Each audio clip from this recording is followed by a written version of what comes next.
I get a knock at the door, and here two guys in a suit. I'm from the FBI. The first thing I have to say is, what took you guys so long? I told them the truth. I was going to make my own IED, and I was going to set across the Islamic Center over in a bank's parking lot, and I was going to dial it in and just watch the show. Growing up, I saw a movie, and it was Rambo. Rambo was tough, respected. He had intestinal fortitude. I said, that's what I want to do. I went off and joined the Marine Corps. I wanted the action.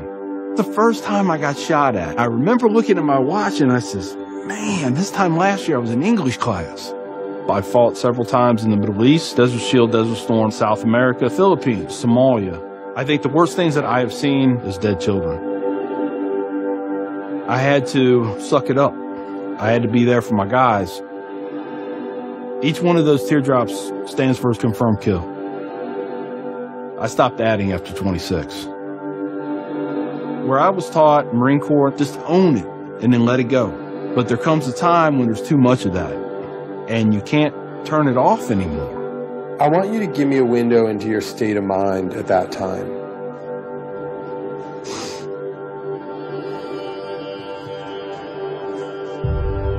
One time, my wife and I went to a DSW, and I saw in the distance these two women in black burqas in my store.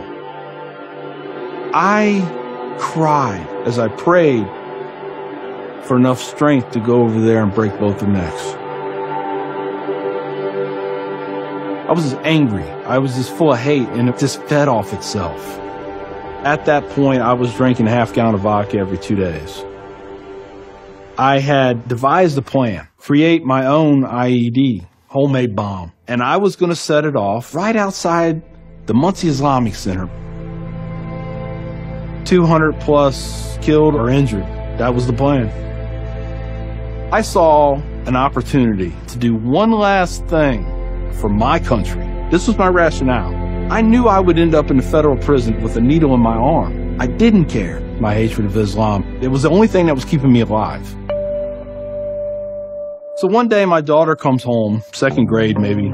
She was telling me about this little boy who sat across from her. His mom came to get him. She said she had scarves on her, and she had a dress all the way down to her feet, and you couldn't see her on nothing but her eyeballs. At that point, I snapped. Started spewing things out of my mouth that should never be said in front of children or anything.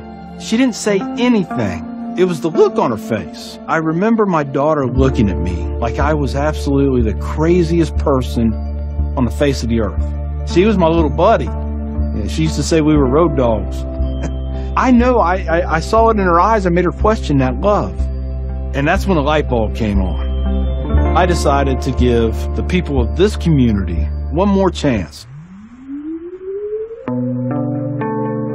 So I went to the Islamic Center, see a gentleman in the shoe room taking off his shoes. He looks at me and he smiles.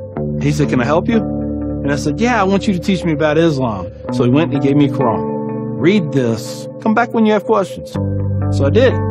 And I would see things in the book. I'd be like, there it is. I got them right there. Explain that to me. And they would. This was a kind of awakening.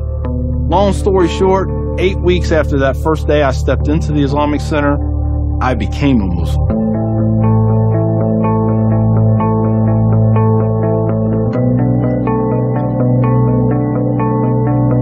I'm a Muslim, a veteran, and a proud American. I had learned that I was completely wrong about everything that I felt. You know, Judaism had a message, Christianity had a message, Islam had a message. Funny thing is, though, it was the same message. It was about peace, and it was about love. Please join me in welcoming Mr. McKinney. My big thing is now to stop the hate. Nothing good has ever come out of hatred. I've done too many things. I've hurt a lot of people. I have to live with that. But if I can stop somebody else on the path of non-forgiveness, I won.